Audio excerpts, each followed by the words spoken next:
ایک صاحب نے قاری صاحب کی افطار کی دعوت کی، اور افطار کی دعوت کرنے کے بعد قاری صاحب چلے گئے۔ اس شخص نے ایک پورا سال قاری صاحب سے بات ہی نہیں کی۔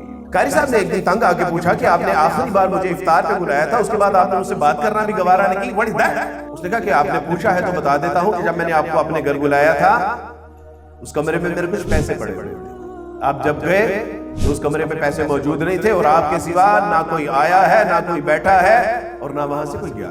وہ پیسے آج تک مجھے نہیں ملے۔ قاری صاحب نے کہا کہ آپ نے قرآن نہیں پڑھا؟ کہا کہ میں آپ سے کہہ رہا ہوں کہ میرے پیسے چوری ہو گئے ہیں اور آپ مجھے واز کر رہے ہیں کہ مجھے قرآن پڑھنا چاہیے۔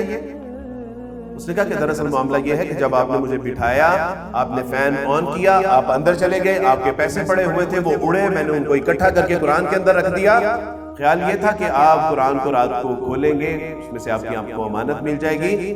شلف سے قرآن نکالا تو اس میں ویسے کے ویسے ہی پیسے پڑے تھے۔ کہا مجھے دکھ اس بات کا نہیں ہے کہ آپ نے میرے اوپر الزام لگایا ہے، دکھ اس بات کا ہے کہ آپ نے پورا سال اللہ کے کلام کو کھول کے دیکھنا بھی گوارا۔ یہ ایک حقائق نہیں، یہ ایک حقیقت ہے ہمارے معاشرے کی۔ اور یہ کتاب کون سی تھی؟ یہ کتاب تھی کہ جو مجھے اور آپ کو ذلت اور رسوائیوں سے نکالنے کے لیے آئی تھی۔